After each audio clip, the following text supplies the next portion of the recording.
On va donc commencer très rapidement, d'autant plus que Guy Philippe nous a fait vraiment l'énorme gentillesse de venir malgré une contrainte de temps qui, si nous étions tous raisonnables, et lui le premier, ferait qu'il ne serait pas là. Mais donc, on apprécie d'autant plus qu'il a réussi à venir. Deux phrases et uniquement. D'abord, pour ceux qui ne me connaissent pas, je m'appelle Nicolas Courtier.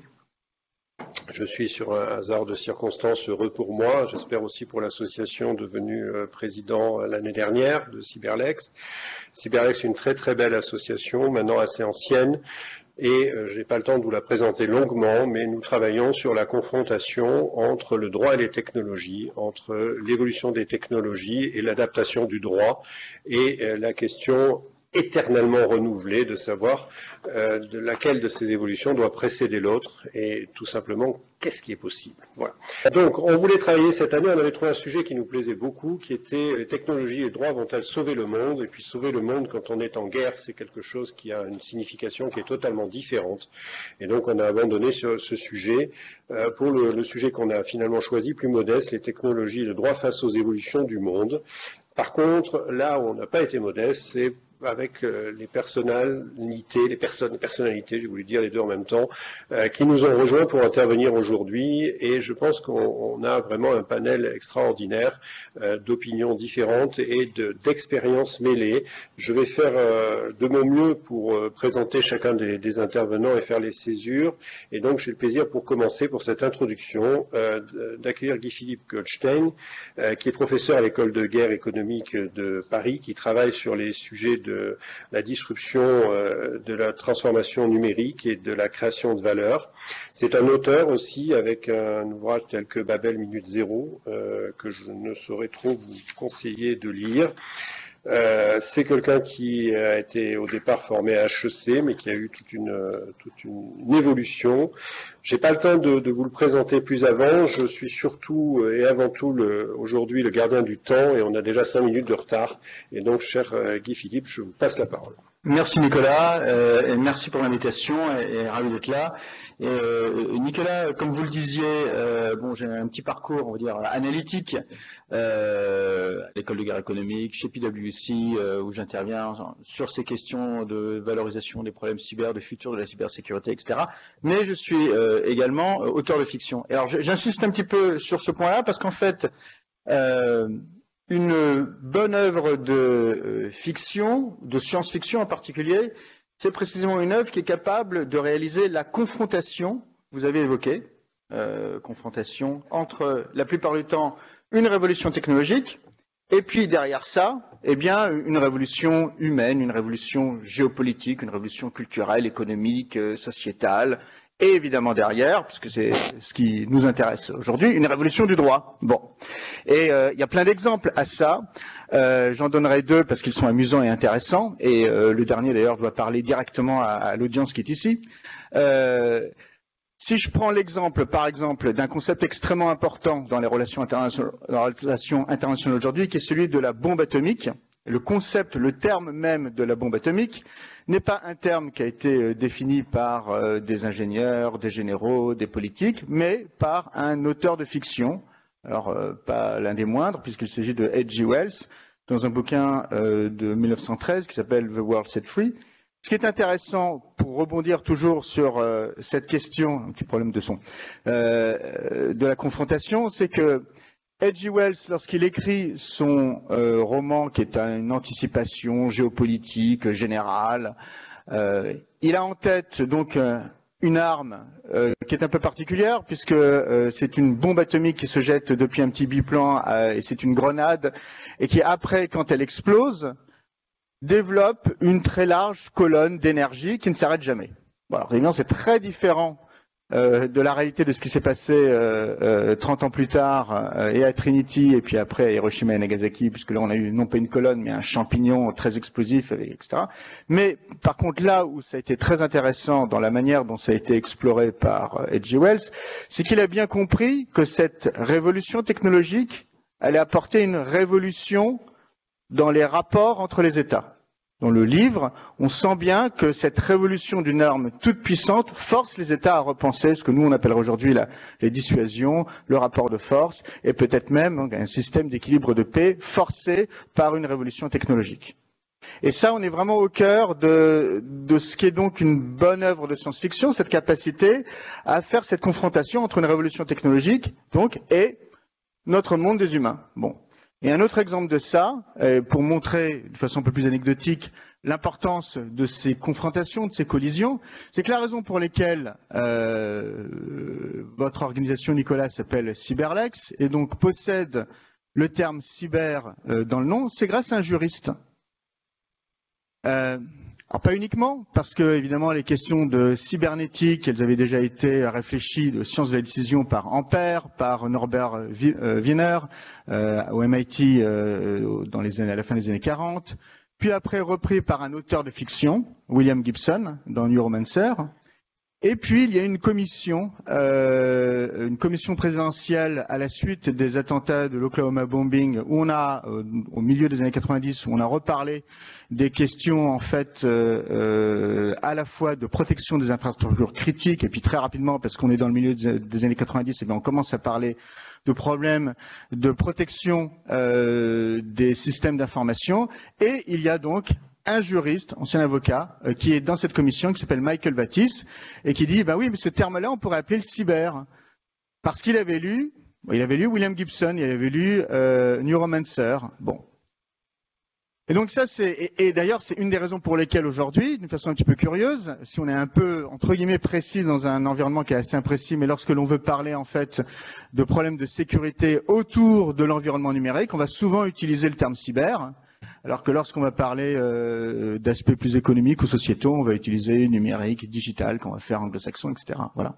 Mais donc, l'important de ces collisions et de ce rapprochement des réflexions qui est toujours très fécond. Bon. Alors, je vais juste reprendre et peut-être être un tout petit peu provocateur sur le terme, en fait, de la session, les technologies et le droit face aux évolutions du monde, pour être un petit peu radical et peut-être réducteur, mais voilà, c'est une prise de position, à savoir qu'une très large partie de ces évolutions du monde, en fait, sont déjà directement liées, eh bien, à la révolution technologique dans laquelle nous vivons. Et on ne peut pas, en réalité, séparer le monde et toute sa complexité, ses problèmes et ses tensions dans lesquelles nous sommes, de cette révolution de fond, en tout cas ça c'est mon parti pris, qui est celle de la révolution des technologies d'information, qui est une révolution qui a pris beaucoup de temps à venir. Moi je dis qu'elle a pris des siècles en réalité, puisque c'est une capacité en fait à transformer une information qui jusque-là, jusqu'avant, était souvent sous un mode analogique, écrit, transcrit, etc., mais qui n'était pas transcrit dans un langage en 0 et en 1, ce qui est le propre en fait de ce langage numérique, et qui tout d'un coup, avec l'arrivée d'une espèce nouvelle sur Terre, il y a 2 siècles, eh bien, il a fallu trouver ce langage pour parler à cette nouvelle espèce, et ce langage, ça a été le 0 et le 1. Alors, quelle était cette espèce nouvelle? C'était les machines complexes, qui ont été les premiers à parler en 0 et en 1. Cocorico, c'était nous les Français, avec par exemple le métier Jacquard et la capacité dans les cartes performées à faire du 0 et du 1 pour créer des messages complexes qui allaient après être reproduits sur le métier à tisser et donc sur les motifs compliqués qui finissaient par être tissés. Bon. Et donc ce langage de 0 et de 1, il est vieux, mais il a pris beaucoup de temps pour, entre guillemets, prendre le contrôle du monde. Ce qui est arrivé en fait dans le courant des années 2000, il y a une étude qui avait été faite par University of Southern California pour voir la part dans toutes les informations qui sont produites par l'humanité, celle qui est analogique, donc pas transformée en 0 et en 1, et celle qui est transformée en 0 et 1. Et en fait, jusqu'en 1984, lorsque démarre l'étude, il y a quasiment 0,3% de la totalité de l'information qui est numérique. Et puis 2000, le début de l'Internet, c'est 23% de l'information totale produite par l'humanité dans la communication, dans l'enregistrement, etc. Et puis 2007, on est passé à 93% de la totalité de l'information que nous produisons qui est devenue du numérique. Et donc, on a eu une transformation fondamentale d'un mode de communication, et ça c'est important, c'est très important dans l'histoire des civilisations, les modes de communication. Une des définitions de l'histoire, de ce que nous appelons l'histoire par rapport à la préhistoire, c'est le moment où justement on est passé à un nouveau mode de communication qui était l'écriture. Bon, ben là, on est passé à un autre mode de communication potentiel, dont on a fini par voir les impacts économiques très forts, très puissants, dans l'automatisation, aussi d'une certaine façon dans la mondialisation, parce qu'il y aurait peut-être pas eu mondialisation si, bon, d'une part, il y a eu les porte-containers, mais aussi il n'y aurait pas eu les moyens de communication, les relais satellites, la capacité à appeler des usines qui sont à travers tous les coins du monde à un coût finalement réduit. Donc là aussi, ça a beaucoup joué. Et donc tout ça a fait qu'il y a une transformation très profonde de nos modes de production, qui fait par exemple que lorsqu'on regarde aujourd'hui les 10 plus grandes entreprises au monde, eh bien il y en a 8 qui sont du domaine du digital ou entre guillemets du cyber, selon qu'on veut jouer sur les définitions. Bon. Et derrière ça, des transformations encore plus brutales, encore plus fortes, encore plus profondes. Et là, je vais mettre un petit peu mon petit chapeau à la fois, on va dire, d'économiste anglais matérialiste et aussi un petit peu marxiste, excusez-moi, mais pour dire que l'infrastructure détermine la superstructure, et donc que cette transformation des modes de production, eh ben forcément, elle a fini et elle continue à transformer la culture de notre société, nos rapports politiques et évidemment le droit. C'est logique. Bon, alors, il y a plein d'exemples autour de ça, je vais être très rapide, mais notre manière de communiquer, de voir le monde, les plateformes, la capacité à ce que les utilisateurs génèrent du contenu, s'approprient ces plateformes, tout ça, eh bien, ça a explosé. Et il y a d'autres révolutions qui sont à venir avec la réalité virtuelle, la capacité à se projeter d'une façon encore plus claire dans d'autres environnements. Passer des programmes de réalité virtuelle où vous vous projetez comme étant un réfugié syrien, par exemple, ça peut être relativement sidérant, surtout quand on voit tout le parcours. Mais aussi, évidemment, tout le problème qu'on connaît des réseaux sociaux, où souvent on va partager aussi ce qui est le plus clinquant, et on sait, il y a eu des études par exemple qui ont été faites sur les impacts sur la psyché de réseaux sociaux comme Instagram, on sait que parfois ça peut renforcer des phénomènes de pression psychologique, de dépression, etc. On sait bien aussi que, comme toute transformation, il y a eu des apports très positifs de ces plateformes dans le débat public, puisque ça a permis de libérer la parole, on pense à MeToo, de libérer la parole lorsqu'on est dans des systèmes dictatoriaux, on pense aux révolutions arabes, mais évidemment, là aussi, c'est pas contrôlé. Et donc, on a les déferlements de haine, en fait, dans un cadre qui renforce la polarisation naturelle des sociétés. Et puis, bon, ça c'est un petit peu mes spécialités, mais ce qu'on a vu sur les questions à la fois de la manière de faire du crime, il y a aussi une disruption dans l'univers criminel. Aujourd'hui, il n'y a plus de braquage de banques, il n'y a plus d'attaque à main armée, on va directement aller chercher l'argent dans les électrons qui sont contenus dans les banques, il y a moins de morts et c'est beaucoup plus efficace.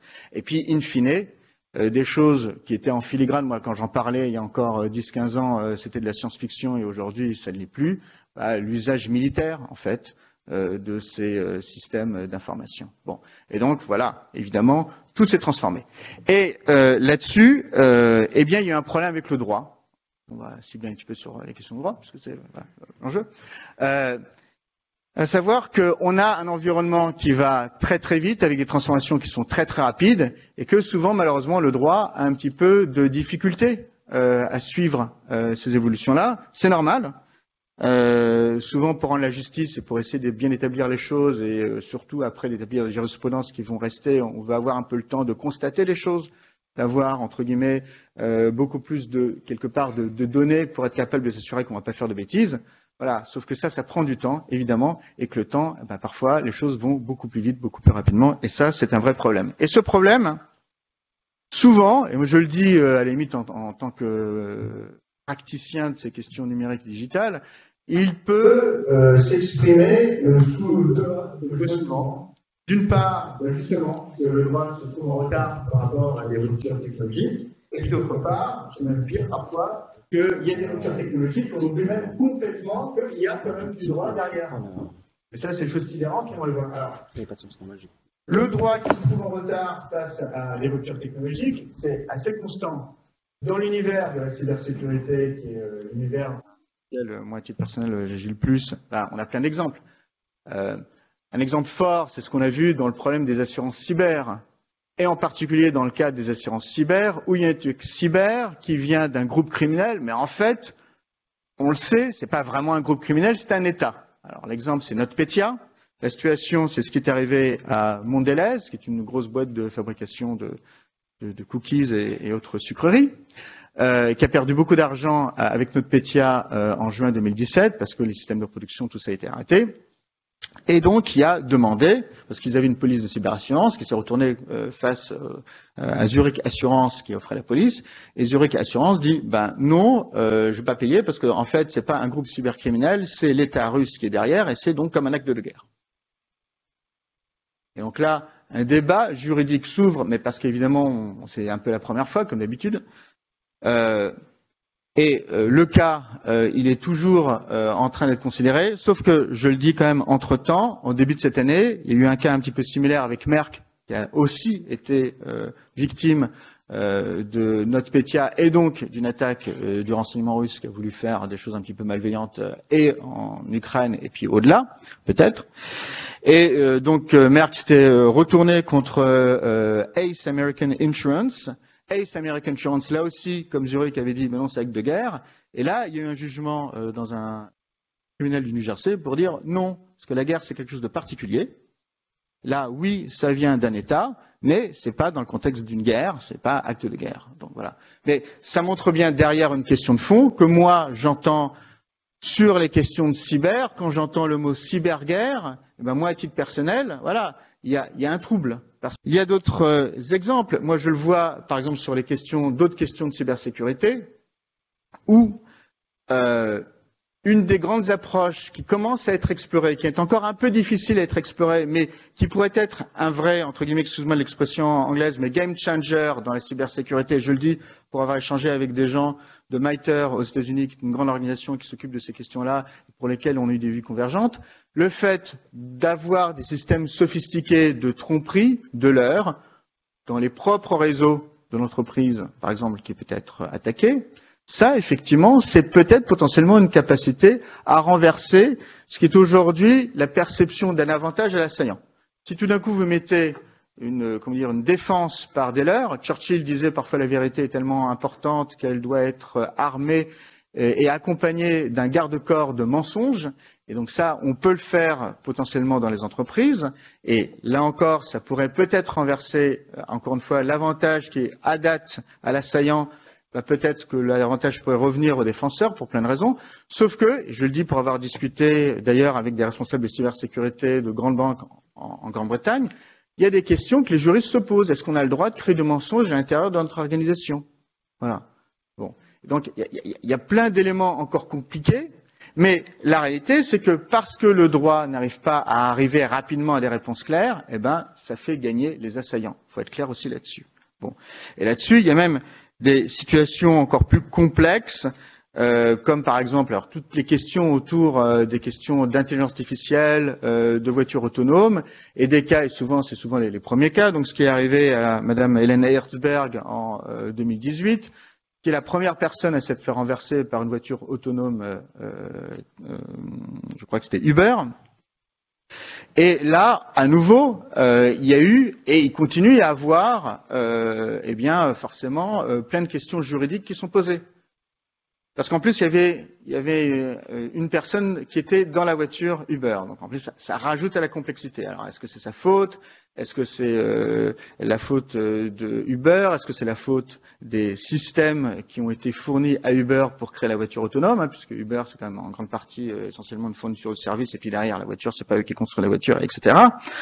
Mais là encore, on se rend compte et on sent que les choses sont en train de changer sur un droit de l'assurance, sur un droit des accidents. On se rend compte que la part humaine, tout d'un coup, finalement, elle est peut-être très très congrue. Peut-être qu'on est face à quelque chose qui ressemble à ce qu'on voit, par exemple, en termes d'accidentologie, lorsqu'on a des accidents d'avion avec des phénomènes complexes, technologiques, où il faut une investigation profonde pour essayer de comprendre et d'apportionner, en fait, quelle est la part de responsabilité de tel ou tel fournisseur de systèmes techniques, etc., la compagnie aérienne, etc. Peut-être qu'on est face à ça, mais pour l'instant, il n'y a pas encore de réponse claire, et comme le droit ne va pas assez vite, ça crée plein de problèmes aussi pour le développement de ces industries, il faut le dire. Donc ça, c'est un problème du droit qui ne va pas assez vite. Et puis, comme je le disais, il y a une autre chose, et moi je trouve ça assez sidérante, c'est que parfois même, on oublie qu'il y a un cadre de droit. Bon. Je reprends l'exemple de la voiture autonome.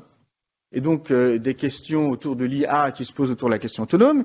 Et là-dessus, il y avait le MIT, institut sérieux, qui avait mis en place quelque chose qui s'appelait Moral Machine, qui est une forme de test, où on pouvait se poser la question, tiens, si on a une voiture autonome ultra intelligente et qu'il y a un problème, est-ce que on va décider, donc la voiture elle arrive et puis il y a des piétons qui sont en train de franchir la rue, alors, qui est-ce qu'on va décider de faire mourir? Bon. Et alors en plus, on peut même se poser la question, alors tiens, s'il y a 2 femmes dans la voiture et 2 hommes, s'il y a une femme et des enfants, etc., et vice-versa, et multiples possibilités.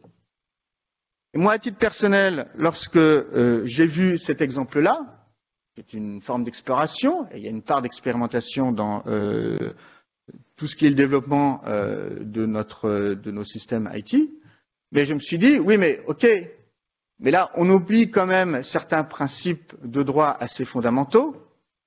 Et si j'essaye de tirer des parallèles qui seront probablement malheureux, surtout si j'ai des avocats et des juristes dans la salle qui vont me tomber dessus, mais heureusement je vais partir juste avant. Mais bon, si j'essaye de voir par exemple une situation dure, on est obligé de faire des choix. Triage en médecine. Bon, alors là-dessus, déjà, le contexte légal, il est ultra compliqué. Bon, alors on va parler de refus de soins. Là, il y a un peu plus de choses et on peut en parler plus publiquement en tout cas. Mais ce qui est clair, c'est que peut y avoir des choix qui sont faits même avec un patient qui n'est pas conscient, mais il faut évidemment en parler et informer les familles, d'une part. Il faut que ce soit des décisions qui doivent être prises de façon collégiale, ça ne peut pas être le fait d'une seule personne. Bon.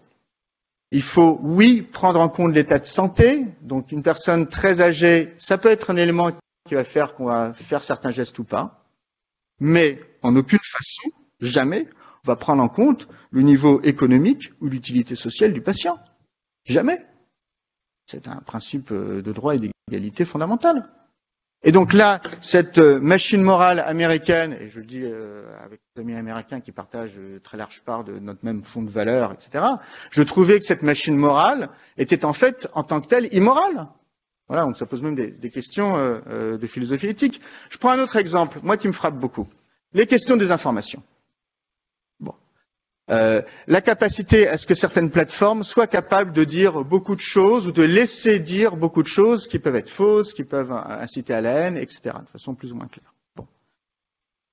On a du droit sur les grands médias, sur les plateformes radio, les plateformes télé, etc.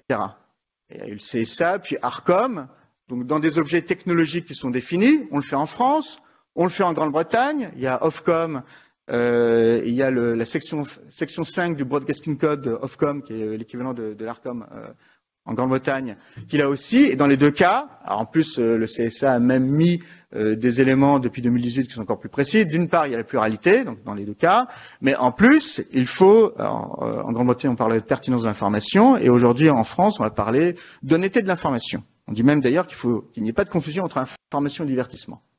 Bon. Pourquoi ces éléments-là, ce bloc-là, on n'a pas compris que, bien sûr, ils devaient être pris et intégrés dans le droit sur les plateformes, à partir du moment où les plateformes diffusaient de l'information. Pour moi, il y a eu là un aspect de sidération. Bon. Et là-dessus, je pourrais même évoquer, dans les aspects où on oublie le droit, ce que font, ou essayent de faire certains pays, mais alors là, évidemment, il y a d'autres visées, sur un droit de la guerre qui est relativement établi, et de dire, ben non, dans le cyber, tout d'un coup, on ne va pas appliquer le droit de la guerre. Bon, alors nous, position occidentaux, ben, nous avons commencé à avoir des débats rudes, par exemple, aux Nations Unies, dans le cadre des experts généraux, sur ces questions-là, avec un débat d'ailleurs qui n'a pas bien fonctionné. Mais nous avons une position, elle a été exprimée, et c'est là où on vient aujourd'hui à ce qu'on pourrait être le volume finalement des solutions, parce que là aussi il y a une part créative face à ces 2 problèmes que j'ai évoqués, le fait qu'on va pas assez vite, ou le fait que tout d'un coup on oublie qu'il y a le droit. Ben là on voit qu'il y a la possibilité quand même pour le droit d'être créatif, de comprendre ce qui se passe, et donc même parfois d'apporter de nouvelles notions. Le manuel de Tallinn a bien rappelé qu'effectivement le droit de la guerre, jus in bello, jus ad bellum, s'applique parfaitement ou quasiment parfaitement dans ce qu'on pourrait appeler les questions cyber, même s'il y a encore toujours des questions, parce que le cyber, on ne sait pas forcément exactement les effets que l'on va créer et les impacts durs, mais néanmoins ce droit de la guerre, il s'applique. On a vu aussi des aspects créatifs en termes de créer de nouveaux concepts. Alors parfois ces concepts ne marchent pas. En tout cas moi je le dis. RGPD, GDPR, donc cette capacité à mettre via une directive un système de loi qui va mieux protéger notre vie privée et la manière dont nous échangeons les données. Alors, elle a un certain impact, puisque aux États-Unis, lorsque vous avez ce type de choses, il y a plus de 700 points de données qui sont échangés quotidiennement. En Europe, il n'y a que la moitié. C'est déjà pas mal, peut-être. Et puis, il y avait d'autres notions qui étaient intéressantes, qui étaient posées comme le consentement informé, informed consent. Bon, et moi, quand j'ai lu le texte, je me dis, tiens, c'est intéressant, parce que peut-être qu'on va aller un peu plus loin sur le consentement informé. Pour l'instant, non. On reste un petit peu à des choses qui sont, on va dire, voilà, il faut poser, il y a des éléments qu'il faut poser, mais la réflexion sur qu'est-ce qu'est réellement un consentement éclairé, un consentement informé, peut dire que, pour l'instant, je suis un petit peu sur ma faim. Mais c'est comme ça. On est dans un moment de création de droit, il va falloir creuser. Et par contre, on peut avoir des nouveaux concepts qui apparaissent, et où je pense à titre personnel qu'ils sont utiles et qui permettent de faire le lien avec d'autres choses. Je reprends ce que je disais sur ARCOM, sur Ofcom. On pourrait même parler aux États-Unis de ce qui était la Fairness Doctrine, à savoir aussi pour tout ce qui est des broadcast médias, radio-télé, le fait que, eh bien, il fallait avoir une information pertinente et aussi un équilibre des voix. Aux États-Unis, on laissé tomber à partir de 87, mais bon, voilà, cet ensemble de choses-là. Il y avait derrière ça un problème conceptuel qui est ce qu'on appelle le mass media. Qu'est-ce que le mass media? Bon. Et d'une certaine façon, le Digital Service Act qui continue, enfin qui va finir par, qui a été signé récemment et qui devrait finir par être promulgué, apporte une forme de solution en disant oubliez les technologies. Si, enfin moi c'est mon interprétation, si vous atteignez les 10%, on va dire, d'audience, eh bien, quelque part, de facto, vous êtes dans le mass média. Et donc là, moi, j'applique le principe de Spiderman, grande puissance, grande responsabilité, voilà, grand pouvoir, grande responsabilité. Ben là, tout d'un coup, vous passez à des choses où vous devez être plus contrôlé. Donc ça, c'est des exemples, je trouve, relativement créatifs d'application du droit. Et derrière, et je finirai un petit peu là-dessus, il y a toute cette évolution de ce qu'on appelle les réflexions autour de l'éthique. Et on a beaucoup de choses autour de l'éthique, en particulier sur l'intelligence artificielle, parce que je pense que les gens qui font de l'intelligence artificielle et puis ceux qui développent ce type de système se disent, de toute façon, les choses effectivement vont trop vite, alors on va peut-être créer une espèce de, excusez-moi de l'expression, mais de pré-droit, où on se dit, on va faire quelque chose qui peut-être être éthique, c'est-à-dire ne sera pas forcément retoqué par la suite, et ça va nous permettre de nous couvrir un peu. Bon. C'est une version à la fois un petit peu cynique, mais je dois le dire, qui exprime bien le problème que j'avais évoqué d'un environnement technologique qui va parfois trop vite et où il n'y a pas de droit. Donc, on se met à faire de l'éthique. Bon. Et là, il y a des choses très intéressantes là-dessus. Je citerai les grands experts, les grands sages réunis par la Commission européenne, la High Level Expert Group en AI en 2019, et qui posent 3 points qui sont effectivement bien vus. D'une part, quand on développe de l'IA, il faut que ce soit licite, donc on revient au fait qu'il ne faut pas oublier le cadre de droit. Ben oui, merci, et merci de l'avoir dit. Que ce soit robuste, et effectivement, robuste techniquement, et ça veut dire d'ailleurs les questions de cybersécurité, entre parenthèses. Et puis donc, on ouvre sur ce champ éthique. Bon. Et là, il y a plein de notions qui sont évoquées, transparence, explicabilité, respect de l'autonomie humaine, c'est assez important, parce que finalement, on fabrique des machines pour aider les êtres humains, pas pour les remplacer. Et puis, d'autres éléments de responsabilité. Ce que je voudrais dire par là, c'est que c'est une question intéressante parce que, oui, de facto, on est en train de fabriquer ce que moi j'appellerais du pré-droit avec ces réflexions éthiques.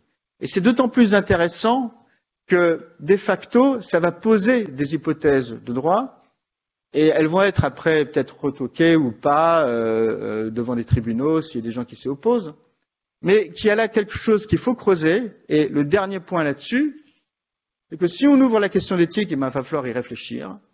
et que d'ailleurs on peut y réfléchir en utilisant des points de données, en faisant des calculs. Alors, je suis désolé, je montre mes couleurs d'éthiciens utilitaristes à la sauce John Stuart Mill, à savoir il faut être capable de rechercher ou le bonheur maximal pour tous, ou alors dans la mode de Karl Popper, éviter qu'il y ait le malheur aux autres. Mais que ce qui est intéressant, c'est que si on va vers l'éthique, ça peut quelque part se mesurer si on regarde tous les effets de bord qu'on est capable de créer, et qu'il y a là un champ qui est quasiment un champ technologique qui demain pourra servir l'éthique et donc le droit. Et je finirai sur cette image-là, celle de projection, de simulation. On commence à parler de metaverse, on pourrait aussi parler de jumeaux numériques, digital twin. En plus, on a un champion français là-dessus qui s'appelle Dassault Systèmes. Il y a la capacité, déjà aujourd'hui et peut-être demain, à être capable de mieux comprendre, mieux modéliser le monde, et donc de voir les effets de bord de chaque décision que l'on va prendre, de voir les points positifs et les points négatifs, ce que les économistes appelleraient les externalités positives et les externalités négatives, et que ça, demain, cela peut nourrir une réflexion éthique qui va fournir ces éléments de pré-droit, qui seront peut-être des bases d'une jurisprudence de demain sur ces nouveaux systèmes d'information. Voilà, bon, ça c'est quelques perspectives. Je laisse la parole à Nicolas. Désolé de ne pas participer au débat par la suite, mais ravi si faire négatif là-dessus, que ça engendre la conversation et à nouveau ravi d'avoir pu essayer d'apporter ces quelques éléments d'éclairage introductif. Merci beaucoup.